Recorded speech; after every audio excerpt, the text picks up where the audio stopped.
Okay, people, in the last video we talked about how Resident Evil 1996, the original, kind of created a genre.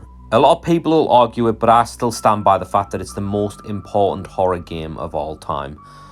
And it started the genre of survival horror, because the second that game hit store shelves, a lot of companies started to greenlight their own survival horrors because they saw that it was making money and they wanted more. Now, obviously, Capcom saw that it made a ton of money because Capcom was straight away like, greenlight the sequel, we want more. Now, Shinji Mikami never went on to make Resident Evil 2, he produced it. Hideki Kamiya was the one who would make Resident Evil 2, and we all know him from these days from like Devil May Cry and whatnot, Bayonetta, that sort of stuff. Now, to say Resident Evil 2 was a big deal is an understatement. It is the game where I think Resident Evil stopped being a niche.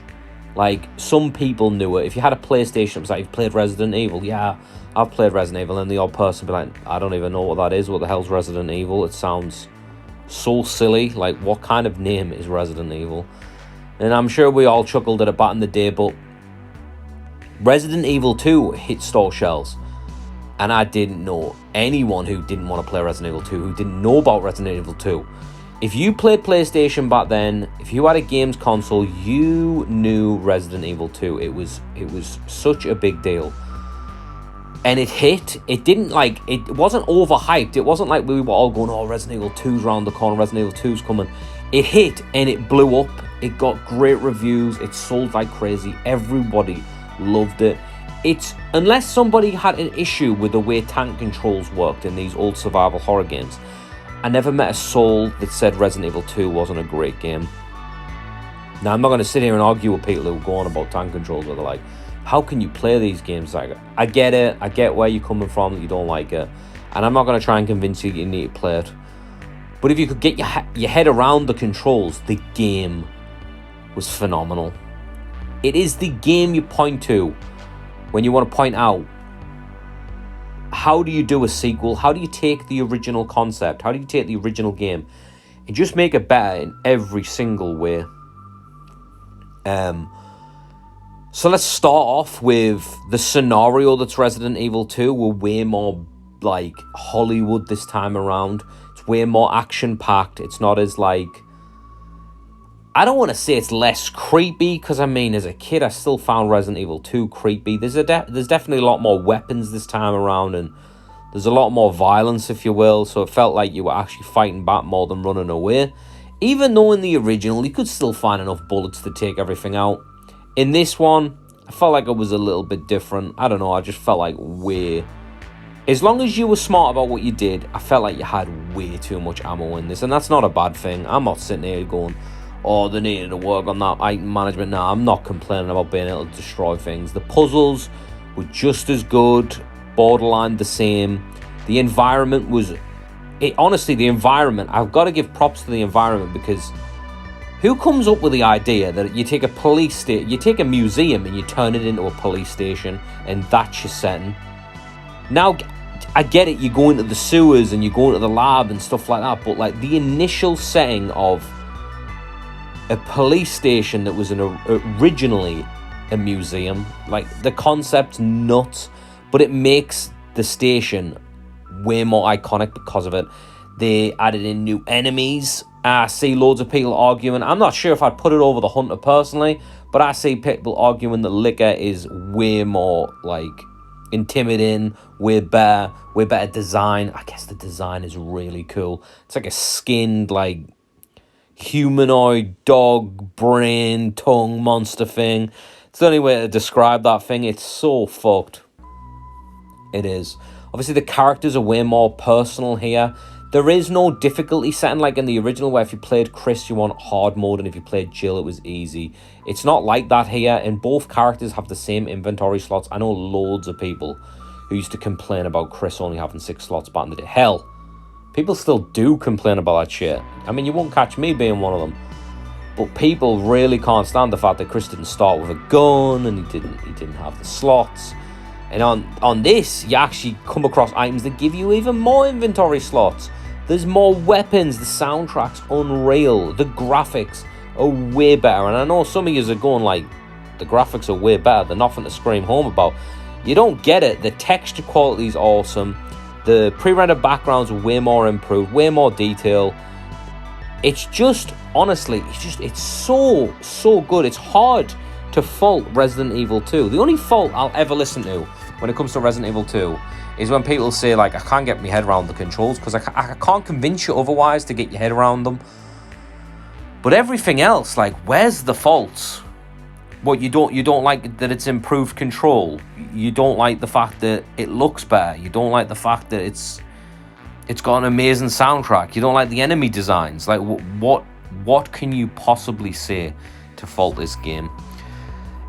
It's way more personal storytelling, with the fact that Claire is looking for a brother and Leon's on his first day of the job. Instead of like Special Forces team goes into creepy mansion and shit hits the fan, it's more like another day in the city and it's like, holy shit, what the fuck's going on? It's a bit more relatable, if you will, even though you're still getting like tons of guns and whatnot to defend yourself.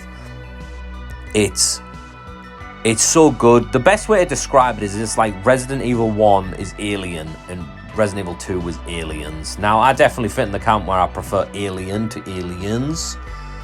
But sometimes, you just gotta put aliens in. And obviously when it comes to Resident Evil 2, I definitely play Resident Evil 2 more than I play Resident Evil 96. Even though I'm not sure which one I would rank higher. And it's definitely nostalgia based. I can never turn off how blown away I was with 96. But 98 with RE2, it hit another level, man. I definitely didn't get it day one back in the day. I can't remember if my parents were still against me playing horror games at this point. It was definitely over that by the time I played Resident Evil 3. But when it came to 2, I still feel like my parents weren't happy with me playing that stuff. So it was so hard to get hold of it.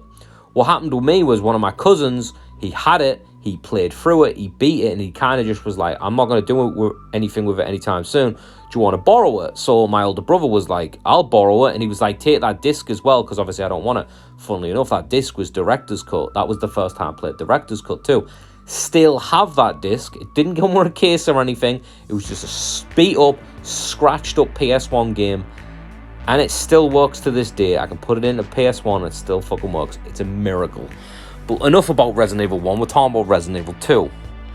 But just like the original, I watched my older brother play it first, and I did it after. He went through Claire, I watched it from start to finish, so I guess it was kind of like a little guide, if you will. Even though certain bits aren't identical, I did understand the where to go, what to do, without any help, sort of. But yeah, I went straight through it. He only beat Scenario A, and when he got the credits, he kind of thought, I've beat the game, I don't care. And then he made the save of Scenario B, and he was just like, what even is that? Is that just like a random like New Game Plus or something? And he didn't care, he didn't want to continue it, but obviously I was like, I'm going to be Leon. And it wasn't for that Scenario B, it was like the main disc, like the main Leon disc. His scenario. So I went through that, beat it, and it was like, I beat this before I ever beat Resident Evil 1. I did. I felt this game was a lot easier than 1. It was a lot more, I don't know, it was just, it didn't kind of like force your hand. It wasn't like you're putting scenarios a cheap hunter ripping your head off in one swipe just randomly, even though you were on full health. There was nothing like that in Resident Evil 2. Even though the Licker can be a bit of a dickhead, he can. For the most part, it was pretty fair. But yeah, obviously I beat Leon, and then I made my Scenario B save, went into that, and I was like, what is this? Like, why is it different? I was like, why is the writings about? Like, this isn't right. And I was like, I swear I picked bullets up from there when I was Leon, and I was just like, why is there no bullets for Claire? Is Claire like hard mode or something? I was like, I don't understand. I thought it seemed the same when obviously my older brother went through it. And then Mr. X popped up, and I was like, whoa, I do not like that shit. Like, what the fuck? What is this guy doing here? It was terrifying at first. I mean, it kind of becomes silly when you realize you're kind of confined to one room and you just leave through one of the doors and he can't follow you. But it was just kind of like, at first it was like, holy shit. Now, obviously, stalker enemies didn't become a thing until RE3, which On the next video, I think I will tackle RE3. I really do appreciate how the last video went. I honestly didn't think that video would get as many likes, new subs, which I really appreciate. I'm over 600 subs at this point. I know some people will be like, 600 subs, that's nothing. It means a lot to me, the fact that 600 people have subbed to the channel. That's cool, right? The comments, that even when there was a lot of comments like standing with me going, Resident Evil 1 is amazing. And I was just like, that's what I'm talking about. So I really do appreciate that. But let's just keep the train rolling. Can't complain about talking about more Resident Evil, especially some of the classics, which I very rarely get to talk about anyway. But yeah, appreciate all the comments, appreciate all the likes, the subs, blah, blah, blah. You know the deal. Okay, people, that's all I got. I'll catch you later.